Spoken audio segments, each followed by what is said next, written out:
পাঁচ নম্বর আমলটা করার জন্য জরুরি হলো আপনি প্রতিদিন মাগরিব এবং ঈশার নামাজের পরে করতে হবে। এই দুই নামাজ যে স্থানে পড়বেন ওই স্থানে দুই রাকাত সালাতুল হাজত নামাজ আদায় করবেন।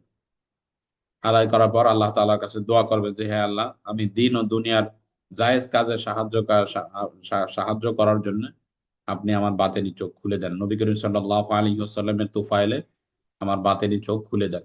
এভাবে দোয়া করার পরে আল্লাহ তাআলার সিফাতি নাম আছে ইয়া মুমিতু, এটা 500 বার পাঠ করবেন। এটা পাঠ করার জন্য নীতি হলো, এই আমলটা করার জন্য আপনি ইয়া মুমিতু শব্দ এক নিঃশ্বাসে যতবার পড়তে পারেন সেই কয়বার পড়বেন। পড়ার পর আবার দ্বিতীয় নিঃশ্বাসে যে কয়বার পড়েন সেই কয়বার পড়বেন। এইভাবে মোট 500 বার পাঠ করতে হবে। পড়তে থাকলেন এরম না, এক নিঃশ্বাসে যতদূর পড়া যায় আবার এক নিঃশ্বাস নিয়ে যতদূর পড়া যায় আবার এক নিঃশ্বাস নিয়ে যতদূর পড়া যায় এভাবে করবেন। এটা করতে করতে যখন আপনার বাতিনি চোখ খুলে যাবে তখন আপনি ইয়া মমিতু শব্দ 500 বার পাঠ করে চোখ বন্ধ করে 500 বার পাঠ করলেই আপনি কোন ব্যক্তি জাদু করেছে, কিভাবে করেছে, এগুলো আল্লাহ তাআলা আপনার চোখের সামনে দেখাই দিবে। এই আমলটা খুবই কার্যকর এবং শক্তিশালী। এমনকি পালাতক ব্যক্তি যারা পালিয়ে গেছে সে কোথায় আছে তার ধারণাও আপনাকে দিয়ে দেওয়া হবে। এই আমলটা খুবই চমৎকার। আমলটা অত কঠিন না, ইয়া মুমিতু পড়তে 500 বার পড়তে অত বেশি কঠিন সময়ও লাগে না। আপনারা ইখলাসের সাথে এটা করতে পারেন, এটা একটা ভালো রেজাল্ট পাবেন ইনশাআল্লাহ। 6 নম্বর কুল হুয়াল্লাহু আহাদ, এটার আমল। এটা আমাদের অনেক ছাত্র করেছে। আপনারাও সূরা ইখলাস দিয়ে বাতিনি চোখ খোলার আমলটা করেন। যদিও এটা একটু একটু কষ্টসাধ্য, কিন্তু এই আমলটা করা দরকার। এই আমলটা খুবই কার্যকর এবং ভালো প্রভাব বিস্তার করে। আমল করার নিয়ম হলো ফজরের নামাজের পর মোরাকাবার হালাতে বসে চোখ বন্ধ করে নিজের ধ্যানকে অন্তরের দিকে দিয়ে কল্পনা করবেন যে অন্তর থেকে আপনার রোশনি বের হচ্ছে। এই অবস্থায় আপনি সূরা ইখলাস মাত্র 313 বার পাঠ করতে হবে। এবং মনে রাখতে হবে এই আমলটা করার জন্য সংখ্যার মধ্যে যেন কোনো পরিবর্তন না চলে আসে, সেদিকে খেয়াল রাখতে হবে। পড়ার জন্য আপনি অটোমেটিক যে তাসবিহ আছে সেগুলা নিতে পারেন। টিপে টিপে যেটা নাম্বার ওঠে এটা আপনি ব্যবহার করতে পারেন।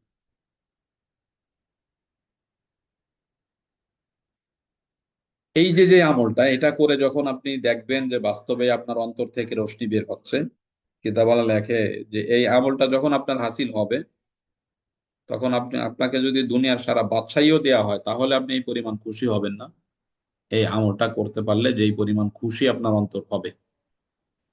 বাকি এই আমলটার যদি জাকাত আপনি আদায় করে নিতে পারেন, সূরা ইখলাসের জাকাত আপনি আদায় করে নিতে পারেন, তদবির জগতে যারা প্রবীণ মুদাব্বির ছিলেন তারা বলেছেন যে তাহলে আপনি তদবির জগতের একজন বাদশাহ হয়ে যাবেন। এই জগতে আপনার সমকক্ষ আর কেউ থাকবে না যে এই আমল যত সময় পর্যন্ত না করতেছে।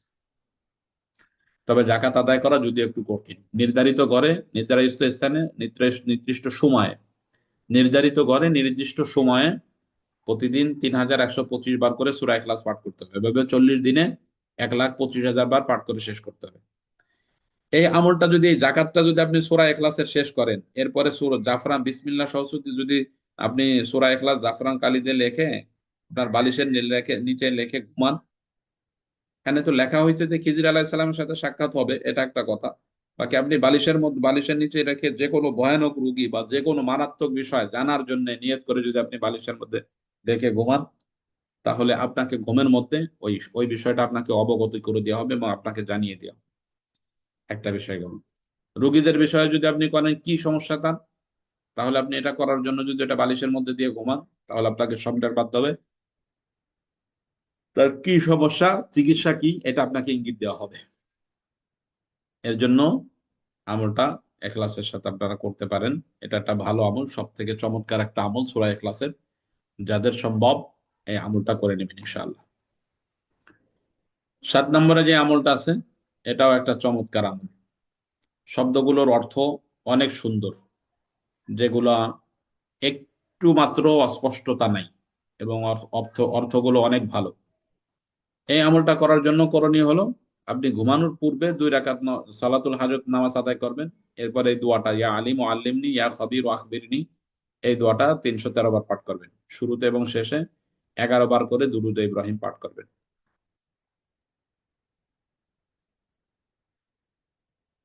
এই আমলটা করে যদি আপনি পবিত্র বিছানায় 313 বার পড়ছেন, পড়ার পর ঘুমাইছেন, ইনশাল্লাহ আশা করা যায় আপনি যা জানতে চাবেন ঘুমের মধ্যে সেই জিনিসের ইশারাই আপনার ঘুমের মধ্যে দিয়ে দেওয়া হবে।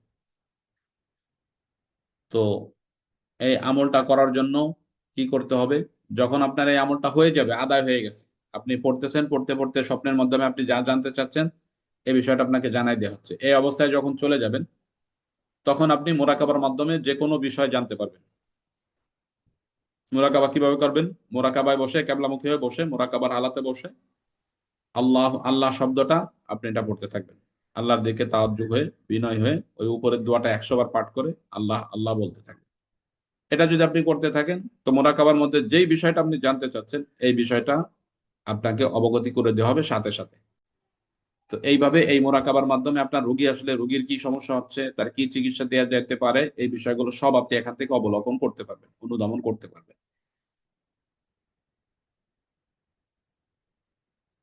8 নম্বরে যে আমলটা রয়েছে এটা আরো চমৎকার। বাকি আমরা 8 নম্বর নিয়ে আর আলোচনা করলাম না, যারা দেখার তারা পিডিএফ থেকে দেখে নেবেন। 9 নম্বরে যে আমলটা আছে এটা আমি করেছি আলহামদুলিল্লাহ, তখন বই লেখাও হয় নাই, বাকি এই আমলটা করা হয়েছে, যেটা আপনারা শুরুতে বলেছিলাম যে মোরাকাবা করবেন, কেবলামুখী হয়ে বসবেন, কাকতি মিনতির সহিত কয়েকবার দুরূদ ইব্রাহিম পাঠ করবেন, সূরা ফাতিহা একবার, আয়াতুল কুরসি একবার, লিল্লাহি মা ফিস সামাওয়াতি আম্মা ইউজিবুল মুদতাররা লা ইলাহা ইল্লা আনতা সুবহানাকা ইন্নী কুনতু মিনাজ জালিমিন। এগুলা সব পড়ে কিভাবে মোরাকাবা করতে হবে আমরা শুরুতেই আলোচনাটা করেছিলাম, এটা আমি করেছি। বাকি আরো কয়েকটা মোরাকাবা করার খেয়াল আমার মধ্যে আছে, যেমন 10 নম্বর মোরাকাবা, এটা আমার করতে মন চাচ্ছে, ব্যস্ততার মধ্যে যদিও হচ্ছে না, বাকি করবো ইনশাআল্লাহ আশা করা যায়। 10 নম্বর পন্থাটা অনেক চমৎকার। 10 নম্বর যে মোরাকাবার কথাটা বলা হয়েছে এটা করলে অতি দ্রুত বাতেনি চোখ খোলে। যারা করতে চাচ্ছেন এটা খুলতে পারেন, এবং এর ফায়দা আপনি করলে আপনি নিজেই অবলোকন করতে পারবেন যে এর কি পরিমাণ ফায়দা রয়েছে। এই আমলটা প্রতিদিন ফজরের নামাজের পর মোরাকাবার হালতে বসে চোখ বন্ধ করে নিজেই যে দোয়াটা আমরা দেখাইতে যাচ্ছি এই দোয়াটা আপনি পাঠ করতে হবে। তবে এই পাঠ করার সময় আপনার অন্তরকে নিজের যে পাঠ করার সময় আপনার আকারে তাওয়াজ্জু রাখতে হবে, অন্তরের দিকে আপনার ধ্যান খেয়াল রাখতে হবে। এমন তাওয়াজ্জু রাখে 10 থেকে 15 মিনিট এটা আপনি পাঠ করতে থাকবেন ফজরের নামাজের পর। মোরাকাবার হালাতে বসে চোখ বন্ধ করে দোয়াটা 10 থেকে 15 মিনিট পাঠ করতে থাকবেন। তাহলে দেখবেন আপনার চোখের সামনে গাড়ির যে লাইট, এই লাইট আপনি অনুভব করতে পারবেন। এগুলা দেখে আপনি ভয় ঠয় না পেয়ে স্বাভাবিক অবস্থায় আমল করতে থাকবেন, কারণ আপনি তো আগে থেকেই জেনে যাবেন যে এরূপ লাইটের মতো দেখা যাইতে পারে। তো দেখতে দেখতে এটা যখন দেখা শুরু হবে তখন আপনি বুঝবেন যে আপনার চোখ খুলে গেছে। তো এটা খুলে যাওয়ার পর থেকে আপনি যখনই যে কোনো বিষয় দেখার জন্য এই দোয়াটা পাঠ করে কল্পনা করবেন, তখনই আপনি যা দেখতে চান তখন আপনার ওই চোখের সামনে একেবারে পর্দার মতো করে, মোবাইলের মতো করে দেখিয়ে দেওয়া হবে ইনশাআল্লাহ। এটা কতবার পড়তে হবে দোয়া, এটার কোনো নির্দিষ্ট নাই, 10 থেকে 15 মিনিট পড়তে হবে। ইয়া আইয়ুহাল মুজাম্মিল বিহাক্কি ইয়া লাতিফ ইয়া বাসির, এটা শুধু এই দোয়াটা, এটার আপনি আমলটা করতে পারেন। এই আমলগুলোর মাধ্যমে ইনশাআল্লাহ আশা করা যায় বাতেনি চোখ খুললে তদবির জগতে আপনি একজন শ্রেষ্ঠ মানুষ হবেন এবং ভালো বৈশিষ্ট্যপূর্ণ চিকিৎসা মানুষকে দিতে পারবেন ইনশাআল্লাহ। এই জন্য আমি সকলকে বলি, জিনকে বশ করার পিছনে না দৌড়াইয়া বাতেনি চোখ খোলার বিষয়গুলোর পিছনে দৌড়ান। এটা আপনার জীবনের মধ্যে এক পরিবর্তন আনবে, সবের দরজাও খুলবে ইনশাআল্লাহ। এই জন্য সকলে যারা আছেন আমি মনে করি এর মধ্য থেকে যে এই পন্থাগুলো বলা হলো এর মধ্য থেকে যেটা আপনার কাছে ভালো মনে হয় ওটা দিয়ে আপনি অন্তত বাতেনি চোখ খোলার আমলটা করেন। তো আজকের আলোচনা আমরা এই পর্যন্ত সমাপ্ত করতে চাচ্ছি। এখন বলেন, কারো কোনো প্রশ্ন আছে? আসসালামু হযরত আলাইকুম। আসসালামু আলাইকুম ওয়া একবারে করা রাহমাতুল্লাহি যাবে? ওয়া দুইটা আমল বারাকাতুহু। একবারে করা যাবে কি? জি, দুইটা আমল কি একবারে করা যাবে? আপনি পারলে তো করা যাবে, বাকি যেন দুইটা করতে যে একটা না হয় এরকম যেন না হয়। জি, শুকরিয়া। হুজুর, আমি বলছিলাম যে আসলে এটা কি এক রুমে করা যাবে না আলাদা রুম? যেমন ধরেন রুমটা বলা হয়েছে কি এখানে তাওয়াজ্জুর বিষয়টা, বাতিনি চোখ খোলার জন্য তাওয়াজ্জুর বিষয়টা জরুরি, মানে আল্লাহর প্রতি আপনি কতটা ধ্যান খেয়াল দিতে পারছেন। যেমন আমি এখানে পড়াচ্ছি, আমার বাচ্চা ওই ঘরে কান্না করতেছে, চিল্লাচিল্লি করতেছে, তো আমার জেহেন কিন্তু আপনাদের ক্লাস থেকে ওই ঘরে এখনো আছে, অর্ধেক জেহেন ওই ঘরে আছে আর অর্ধেক জেহেন আপনাদের এই জায়গায় কাজ করতেছে। তো আপনি আমল করার ক্ষেত্রে যদি এরকম একটা রুম চয়ন করেন যে রুমে থাকলে আপনার ওই বাচ্চাদের আওয়াজ আসে, স্ত্রীর আওয়াজ আসে, তাহলে আপনার জেহেন অর্ধেকটা চলে যাবে, তাহলে কিন্তু আপনি ফায়দা হাসিল করতে পারবেন না। এই জন্য একটু কষ্ট হবে, কিন্তু এইটা করলে আপনি তদবির জগতের জন্য সেরা হবেন। জিনকে বশ করার আমলগুলো আমি এড়াই যাওয়ার জন্য বলতেছি, যদিও আপনাদেরকে শিখাইছি, আমি বইয়ের মধ্যে লেখছি, বাকি ওইগুলো নিয়ে আমি তাহকিক করে দেখছি, প্রত্যেকটার মধ্যেই কোনো না কোনো নাজায়েজ বিষয় আমার জেহেনে এসে বসে রয়েছে। কিন্তু বাতেনি চোখ খোলার আমলগুলো যেগুলা বলা হয়েছে এর মধ্যে কোনো নাজায়েজের কোনো কিছু জেহেনে নাই, এবং এগুলা চললে আপনার মধ্যে এক পরিবর্তন চলে আসবে, যেটা আমাদের তামান্না চাহিদা। অথবা আপনারা এগুলা নিয়ে রিস্কও নাই, প্রত্যেকেই করতে পারবেন, ছেলে মেয়ে থাকলেও করতে পারবেন, না থাকলেও করতে পারবেন, এই জন্য এটা করেন। জি আসসালামু ওস্তাদ জি আলাইকুম রহমতুল্লাহ। ওয়ালাইকুম আসসালাম। হযরত, ওই যে আমি যে প্রশ্নটা করতে চাইতেছি সেটা হলো, অনেকে বলে যে একজন মুদাব্বির আর একজন মুদাব্বিরের অন্তরচক্ষু বন্ধ করে রাখে বা এরকম, এই ধরনের কিছু করতে পারে কিনা, এটা একটু জানাবেন ভাই, কষ্ট করে। আপনি যদি কোরআন ও হাদিসের আলোকে করেন, শয়তানি কোনো জিনমিন না দিয়ে করেন, যেমন আমরা দুরুদের মাধ্যমে শিখাইছি, কোরআনের আয়াত দিয়ে শিখাইছি, এগুলা দিয়ে যদি করেন, এগুলা বন্ধ করার পাওয়ার রাখেন আশা করা যায় আলহামদুলিল্লাহ। আপনার সকাল সন্ধ্যার আমল ঠিক আছে, যে আপনি করছেন দোয়া দুরুদের মাধ্যমে, এগুলাকে বন্ধ করার পাওয়ার রাখে না। কিন্তু আপনি একটা শয়তানের জিনের মাধ্যমে কোনো কিছু দেখতেছেন, তো ওকে তো অটোমেটিক ধরা যায়, সেটা বন্ধ করা সম্ভব, কিন্তু আপনার এই পাওয়ার বন্ধ করা যায় না। ওস্তাদ জি 10 নম্বরটা কতদিন অনুমান আমল করতে হইব, অনুমান একটা? ভাই এটা আরো একটু আলোচনা তো ছিল লাস্টে, তা তো করতে পারিনি, ওই শেষের দিকে একটু পড়েন। এটা নির্ভর করে হলো গে আপনি কতটা গুনাহ থেকে বেঁচে থাকতে পারছেন। যতটা আপনি গুনাহ থেকে বেঁচে থাকতে পারবেন, নামাজের প্রতি যতটা পাবন্দী হবেন, আপনার চোখটা তত দ্রুত খুলে যাবে। আপনি গুনার প্রতি যে যতটা আসক্তি হবে, তার চোখ খুলতে ততটা দেরি হবে। আপনি যদি গুনাহ থেকে যত বেশি বিরত থাকতে পারবেন, আপনার বাতিনি চোখটা তত দ্রুত খুলে যাবে। জি জি, শুক্রিয়া। আসসালামু আলাইকুম। ওয়ালাইকুম আসসালাম। হুজুর, ওই যে সয়াবিন তেলটা কি ওই যে জামালি খাদ্যের অন্তর্ভুক্ত নাকি? জি হযরত।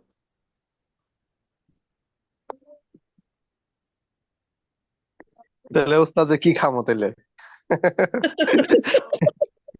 বুঝাইতে যেটা চাওয়া হয়েছে, এই জায়গায় যেটা তামান্না, কিতাবওয়ালাদের তামান্না, যেটা জালালি জামালির ক্ষেত্রে তামান্না যেটা, সেটা হলো আপনাকে ফল ফ্রুট খাওয়ার জন্য বেশি ইঙ্গিত করা হয়েছে হযরত। সবই তো বানা থাকে তাহলে এর কথা আমরা খাবো কি? খাবেন, আসসালামু ফল ফ্রুট খাবেন, আলাইকুম ফল হুজুর, ফ্রুট। খাবারের একটা লিস্ট দেন। যদি খাবারের একটা লিস্ট দেন, অথবা যদি কিছু দেশে দেন খাবার একটা ফল ফুল রেখে আমরা খেতে পারি, যারা মুরাব্বিগণ বা যারা চেষ্টা করতে চাচ্ছে। এত বড় বড় ওলামা কিরাম এখানে সব কাজ আমার একা করে দিব, আপনারা কি এরবেন তাই আমার কন্টেন্ট। আমি যদি সব একা একা করি, আপনারা কি করবেন?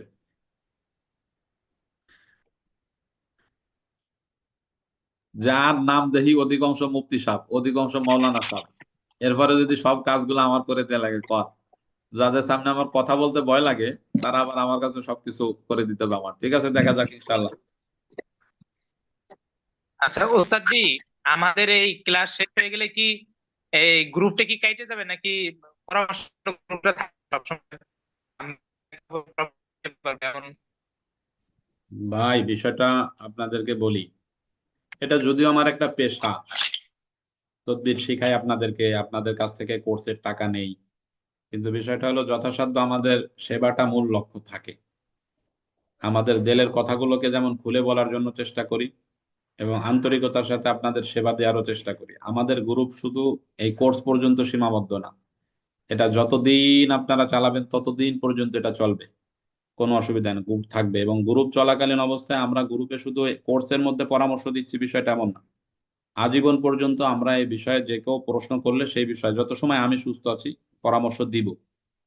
বাকি দু এক সময় মানুষের মাইন্ডও এক থাকে না, সবসময় মানুষ ভালো কথা বলতেও পারে না সবসময়। যেমন আজকে না গতকাল যেন ইন্ডিয়া থেকে আমাদের এক ভাই আছে, ফোন দিছিল, তখন আমি ব্যস্ততার মধ্যে ছিলাম, ফোন দিছে, উনি বুঝছে যে আমি রাগ হইতেছি।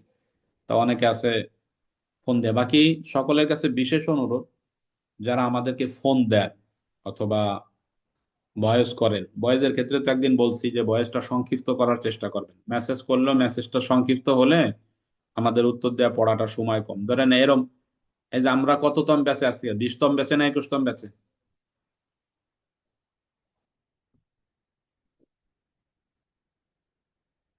20তম না 21তম, এটা 20 মনে না? জি ওস্তাদ, 20তম, জি 20তম। ওস্তাদ। জি জি জি 20তম। তো 20তম হবে। 20তম ব্যাচের জি অর্থ ওস্তাদ জি হলো, 20 ব্যাচ আমাদের। 20তম ব্যাচের অর্থ হলো বেশ এর তো মোটামুটি। এর পূর্বে আমাদের আরো 19টা ব্যাচ, 19টা গ্রুপ আছে আমার মোবাইলে। তো 19টা গ্রুপ থেকে প্রতিদিন কম বেশি মেসেজ আসে। এরপরে আরেকটা, ওই যে রুকিয়া সাপোর্ট সেন্টার নামে একটা গ্রুপ আছে আমাদের, ওই গ্রুপটা আছে। এই মোট দিয়ে 21টা গ্রুপ। তো এগুলার কম বেশি আমরা উত্তর দিচ্ছি, যথাসাধ্য দিচ্ছি। তারপরে এখন আপনি যদি ফোন দিয়ে আমাকে জিজ্ঞেস করেন যে হুজুর কেমন আছেন, আপনার ছেলে মেয়ে কেমন আছে, কি খাইছেন সকালে, এটুক করলে তো আমি তো ব্যস্ততার মধ্যে আছি, মেজাজ তো তখন গরম হয়ে যাবে। এই জন্য সবার কাছে আন্তরিকভাবে বলি, এই কথাগুলো আমার কেউ জিজ্ঞেস করবেন না যে হুজুর আপনি কেমন আছেন, পরিবারের সবাই কেমন আছেন, সকালে কি খাইছেন, এই কেউ জিজ্ঞেস করতে যাবেন না। আপনার নৈতিক দায়িত্ব হলো আপনি ফোন দিবেন, সালাম দিবেন, আপনার নাম্বারটা আমার কাছে সেভ আছে, যদি সেভ না থাকে তাহলে বলবেন যে আমি এততম ব্যাচের শিক্ষার্থী। তো আপনার গুরুত্বপূর্ণ বিষয়টা বলেন যে হুজুর এই সমস্যাগুলো হচ্ছে, তাহলে আমি আশা করা যায় সমস্যাগুলোর উত্তর আমি দিয়ে দিব আপনাকে। 1 নম্বর কথা।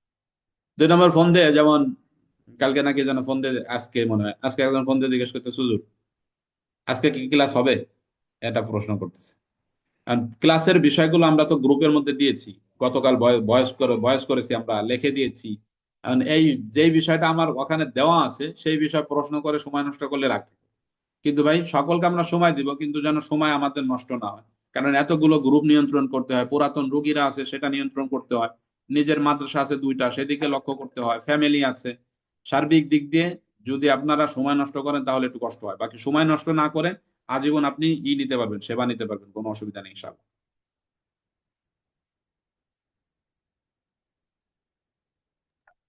জি ওস্তাদ জি। আসসালামু আলাইকুম রহমতুল্লাহ। ওয়ালাইকুম আসসালাম ওয়া রাহমাতুল্লাহ। জি হুজুর, তাবিজে যে হাদিয়া, এই হাদিয়া নেওয়ার ক্ষেত্রে কোনো উসুল, কোনো মূলনীতি আছে কিনা? আরো ক্লাস আছে, আপনাদের এই প্রশ্নগুলো আমার জেহেনে আছে। কেবল তো 16 এটার আলোচনা হবে। আমরা 19তম দিনের ক্লাসে এই বিষয়গুলো নিয়ে আলোচনা করবো ইনশাআল্লাহ। 19তম দিনের ক্লাসে হাদিয়া কেমন নিব, কিভাবে নিব, কতটুকু জরুরত, এই বিষয়গুলো নিয়ে আলোচনা হবে ইনশাআল্লাহ। জি ইনশাআল্লাহ। আসসালামু আলাইকুম। ওয়ালাইকুম আসসালাম ওয়া রাহমাতুল্লাহ। যে ওস্তাদ জি, যে পাওনা পাওনা টাকা আদায়ের বিষয়ে কোনো তদবির আছে? পাওনা টাকা আদায়ের বিষয়ে এ তো গবেষণা ওস্তাদ করে জি বলছেন তো, এগুলা তো পুরানো পশ্চিম, গবেষণা করে যতটুকু পেয়েছি, স্বাভাবিক অবস্থায় যেই তদবির গুলো আছে ভালো কাজ করে না। এই জন্য আমরা বলি যারা পাওনা টাকার বিষয় আসে তাদেরকে যে লা ইলাহা ইল্লা আনতা সুবহানাকা ইন্নী কুনতু মিনাজ জালিমিন, এটা 101 বার পড়ে ফজরের পরে মাগরিবের পরে দোয়া করতে বলবেন। আল্লাহুম্মা কফিনি বিহালালিকা, এটা 70 বার ফজরের পরে মাগরিবের পরে দোয়া করতে বলবেন। পূর্বে একদিন বলেছিলাম আমরা, হয়তো আপনি সেই ক্লাসে উপস্থিত ছিলেন না। জি। আসসালামু আলাইকুম রহমতুল্লাহ। ওয়ালাইকুম আসসালাম ওয়া রাহমাতুল্লাহ। উস্তাদ জি, আমি ওই যে সূরা ইখলাসের এটা জাকাত কতদিন আদায় করতে হবে? 40 দিনে 1,25,000 বার পাঠ করতে হবে। এটা যদি করতে পারেন আপনি এই জগতের শ্রেষ্ঠ একজন মুদাব্বির হবেন, এটা আপনি বলে রাখেন। আপনি সূরা ইখলাস যে কাজে জি করে ইনশাল্লাহ, দিবেন সেই কাজে ভালো হয়ে যাবে, রেজাল্ট ভালো চলে আসবে। হুজুর, জি কারণবশত ইনশাল্লাহ যদি চেষ্টা করবো। সমস্যা আছে। যথাসাধ্য চেষ্টা করবেন। নফল উস্তাদ ইবাদতের ক্ষেত্রে তো, নফল ইবাদতের ক্ষেত্রে ভাই এটা হলো মন চাই জিন্দেগি না। নফল ইবাদত এমন না যে ছুটে গেলে মায়ের হয়ে যায়। কথা হলো যথাসাধ্য চেষ্টা করবেন যেন যেরূপ বলা হয়েছে কিতাবে সেরূপে যেন হয়।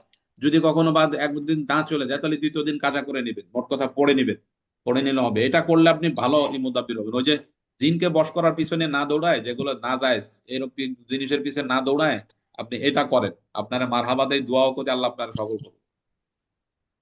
আর সারাদিন যদি একটু সময় পরে এই কিছু আগায় নেওয়া যায়, সেই ক্ষেত্রে হুকুম কি?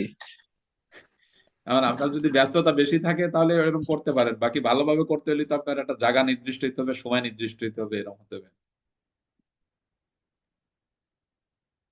জি ওস্তাদ, তাহলে তো অনেক না, আমার সময় একটা লাগবে। 3000 মানে পড়তে তো অনেক সময় আমরা লাগবে। যে আমলটা করতেছি প্রথম 40 দিনের, যেমন মঞ্জিল, এছাড়া আরো যে যে আমল গুলো আছে সকাল সন্ধ্যা। তো এখন আমি দেখা যায় যে একটা ট্রেনিং সেন্টারে ভর্তি হইতে চাইতেছি, নুরানি ট্রেনিং সেন্টার এখানে। তো এখানে গেলে দেখা যায় মাগরিবের নামাজ পড়েই ক্লাস, হয়তো আমি আওয়াবিনটা পড়তে পারবো।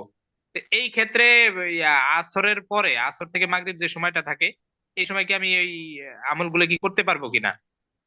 মানে ওই যে জিকির আজগার গুলা যে 100 বার 100 বার গুলা আছে। উম্মাদকে দ্বীনের পথে আনার জন্য যে ট্রেনিং গুলো আছে, মাদ্রাসা হোক মসজিদ হোক, এই ট্রেনিং গুলো আছে, এগুলো যদি মাগরিবের পরেই তাদের পক্ষ থেকে নির্ধারণ করা হয়, ওইটাই আপনার আমল। যদি আপনি সারাদিন সময় না পান, তৎকালীন সময় ওই সময়টা আপনার মূল আমল ওইটাই, আপনি ওইটাই করবেন। কারণ আপনি যেই আমলগুলো করতেছেন এটা হলো এনফেরাদি আমল, যেটা আপনাকে দেয়া হয়েছে। এটার দ্বারা মাত্র আপনি একা ফায়দা পাচ্ছেন, আপনার একার জন্য। আর যেটা আপনি শিখতে গেছেন কোর্সে, এটা হলো এজমালি আমল, উম্মতকে দিনের পথে রাখার জন্য এক ইবাদত। অতএব ওই ইবাদতের ফজিলাত এই ইবাদত থেকে বেশি। যখন বেশি ফজিলাতপূর্ণ ইবাদত আসে তখন কম ফজিলাতপূর্ণ ইবাদত বন্ধ হয়ে যাবে, এটাই অটোমেটিক কথা। জিহাদের ফাজাইল আসলে তখন অন্য সব ইবাদত বন্ধ। তো হুবহু এই ইবাদতের ক্ষেত্রে আপনি যে ট্রেনিং এ গেছেন, তখন আপনার ট্রেনিং এর ইবাদতটাই বেশি সওয়াবপূর্ণ, এই জন্য এটা বন্ধ থাকলেও কোনো অসুবিধা নেই। কিন্তু যদি আপনি সারাদিনে সময় পান, যেমন চাইতেছেন যে আপনি আসরের পরে করেন, চমৎকার, করে নিতে পারেন। কিন্তু যদি কষ্ট হয়ে যায়, কয়েকদিন না করলে কোনো অসুবিধা নেই, কিছু হবে না।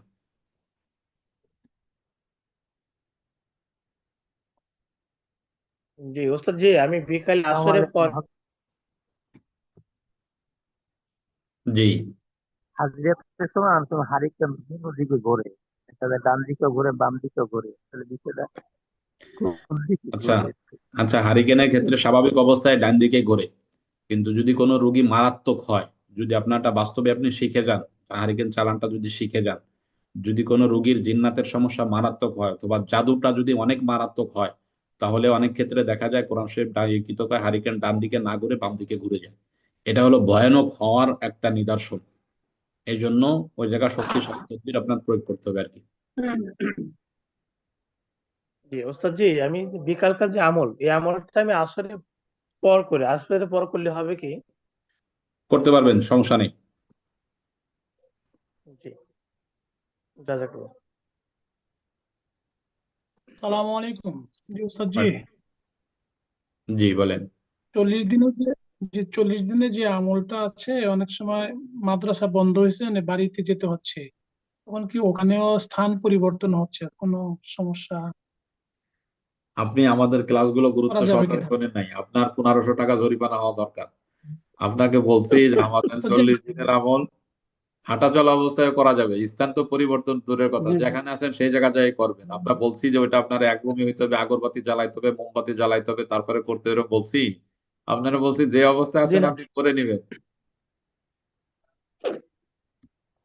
জি না, ওই যে ইয়াগুলো আর কি, মানে বাতিনি চক্ষু খোলার জন্য যে আছে 40 দিন, ও, বাতেনি পুরো চোখ খোলার এখলাস আমল, একটা বাতেনি চোখ নির্দিষ্ট। খোলার আমল স্থান পরিবর্তন করলে হবে না, এটা এক জায়গাতেই করতে হবে।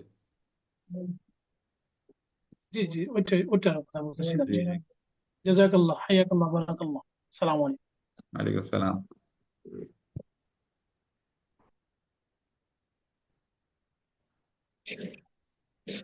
আসসালামু আলাইকুম। ওয়ালাইকুম আসসালাম ওয়া রাহমাতুল্লাহ।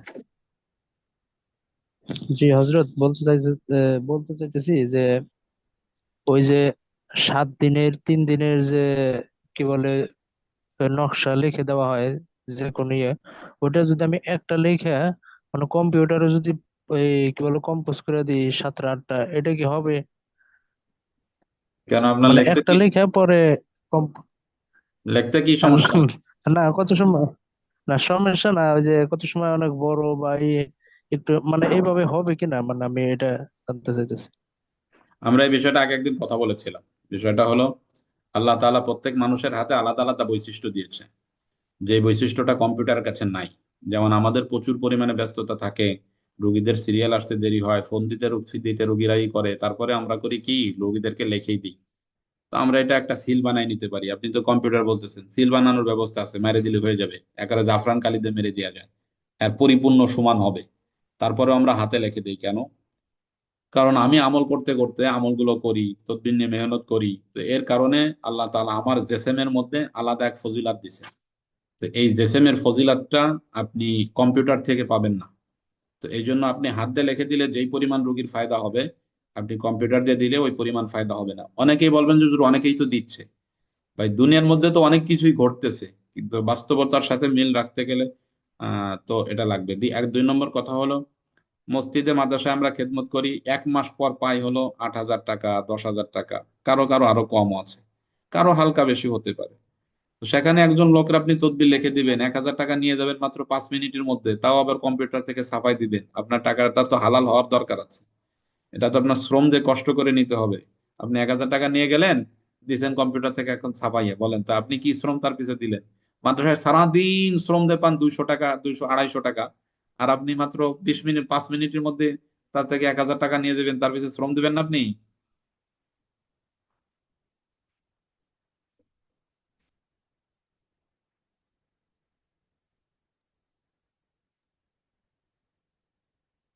আসসালামু আলাইকুম রহমতুল্লাহ। যে হযরত যে নির্দিষ্ট আয়াত বা সূরা যদি যাকাত আদায় করতে যায় ওই সময় কি কাল সবকিছু ঠিক রাখতে হবে এই রাখাবার মতো?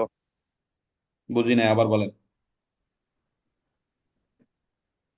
যে এই বিভিন্ন ক্ষেত্রে যাকাতের কথা আছে না, যে কেউ যদি বিভিন্ন সূরার আয়াত বা কোন এক আয়াতের যাকাত আদায় করতে যায়, আগে যে আমাদের যাকাতের পর্বে গিয়েছিল, জি তো এখানে যে এই 40 আমার ক্ষেত্রে এখানে যে আমাদের মাধ্যমে যে মাতৃকুলের জন্য 40 দেখানো আপনার নেটে একটু সমস্যা হচ্ছে তো, আপনার নেটের সমস্যা হচ্ছে, আমরা কথা ভালো শুনতে পারতেছি না। আপনি সকালে ফোন দেন, আমি আপনাকে বলে দিবানি। সালাম আলাইকুম রহমতুল্লাহ। ওয়ালাইকুম আসসালাম। জি হুজুর, অজু ছাড়া যদি কেউ তাবিজ বা কোরআনের আয়াত এগুলো লেখে তাহলে এটার হুকুম কি? এটা কি নাজায়েজ হবে নাকি? কোরআনের আয়াত লিখলে গুনাহ হবে, জি, ফজিলত পাবেন সব। তাবিজের মধ্যে তো জবরজের ছাড়া লেখা হয়, অনেক সময় এটা আরবি লেখার মতো লাগেও না টানা লিখলে। এই ধরনের লেখাও কি অজু ছাড়া লেখা যাবে নাকি? আরবি লেখায়, আরবি কোরআন শরীফের আয়াত লা ইয়ামাসসুহু ইল্লাল মুতাহহারুনের স্পষ্ট কোরআন শরীফ স্পর্শ করা যাবে না তো অজু ব্যতীত, পবিত্রতা অর্জন ব্যতীত। এটা ফুকাহে কেরামের সকলের মত। এখন আপনি অজু আরবি খত্তে রুকা লেখেন আর খত্তে জাদিদ লেখেন, যেটাই আপনি লেখেন, লিখতে গেলে এটা কোরআনের আয়াত, এটা স্পষ্ট। এখন কোরআনের আয়াত আপনি যেভাবে লেখেন, জবর জেরের নাম আরবি না, আরবি অক্ষরেরই নাম আরবি। এখন এটা লেখার ক্ষেত্রে অবশ্যই আপনার অজু জরুরি, অজু করতে হবে। দ্বিতীয় কথা হলো উলামায়ে কেরাম, আমরা ওই যে তদবিরের আদবের ক্ষেত্রে বলে আসছিলাম যে আপনার তদবির লেখার আদব হলো আপনি ফায়দা পাওয়ার জন্য এটা অজু সহকারে লিখতে হবে। আপনি অজুর সাথে সহকারে ছাড়া লেখলে ফায়দা পাবেন না। 2 নম্বর কথা, এই তদবির গুলো এমন কি আপনি লেখার পরে ওই যে যে তদবির গুলো দিচ্ছেন, এমনি সাধারণ লোকের কাছে এভাবে দিলেও আপনি গুনাহগার হবেন। আপনি দিছেন কোরআনের আয়াত লিখে, ধরেন এটা পানিতে ভিজায় খাবেন, তো সে এটা তার হাতে দিলে সে অজু ছাড়া, সে আইসে আপনার কাছে অজু ছাড়া, তার কাছে দিলেও আপনি গুনার ভাগীদার হবেন।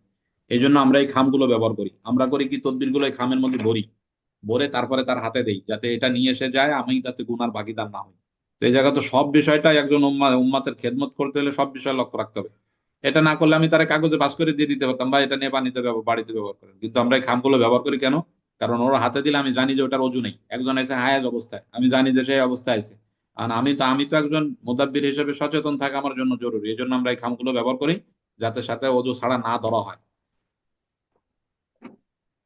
জি, তাহলে ওদের একজন রোগীকে মনে করেন কিছু তাবিজ দিলাম প্রতিদিন ভিজাই খাওয়ার জন্য, তাহলে কেউ রোগীও ভিজানোর সময় তো মনে হয় তাহলে অজু করে ধরতে হবে। আপনি তাকে বলে দিবেন যে ভাই এগুলা কিন্তু অজু ছাড়া ধরা যাবে না, এর গুরুত্ব মনে রাখতে হবে, নাহলে কিন্তু ফায়দা কম হবে, ফায়দা পাবেন না। বলে দিবেন যাতে এরা গুরুত্ব মানে, আপনি বলে দিলে তো অবশ্যই মানবে, এগুলা তাকে বলে দিতে হবে। জি জি তো জি, আমি একটা কথা জানতে চাচ্ছি, সেটা হলো যে বাতিনি চোখ খোলার যে এটা আমল আমল করার জন্য কি যে খাদ্যগুলোর খাদ্য নিষেধ করলেন, ওটা কি এগুলো কি খাদ্য খাওয়া নিষেধ আমাদের জন্য, ওটা তো যদি ওটা তো আমলটা মাত্র করার জন্য? ওটা তো মাত্র একটা আমলের ক্ষেত্রে বলছি, 10টা আমলের মধ্যে একটার মধ্যে বলছি, শুধু ওইটাই যদি আপনি করতে চান তাহলে জি এটা জি, জরুরি, বুঝতে পারছি। জালালি জামালি। কিন্তু অন্যগুলা করতে গেলে জালালি জামালি পরেজ করা জরুরি না। জাযাকাল্লাহ। উস্তাদ জি, কারো সক্ষম পুরুষত্ব ফেরানোর কি তদবির দেওয়া যেতে পারে? এ ব্যাপারে আলোচনা হয় নাই আমাদের। যে মনে হয়েছে।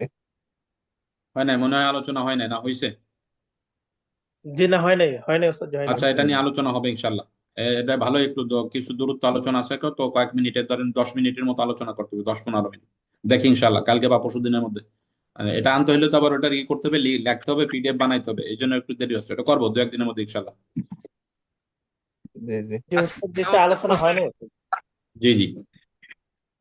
যদি আমার দলিল পত্র একজন দিছে রাখার নেই,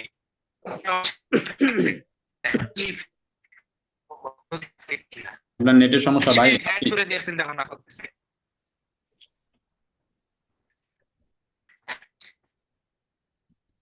আচ্ছা, আর কারো প্রশ্ন নাই বুঝছি, আজকের ক্লাসের পর্যন্ত শেষ। ঠিক আছে ইনশাল্লাহ। আসসালামু আলাইকুম রহমতুল্লাহ। ওয়ালাইকুম আসসালাম।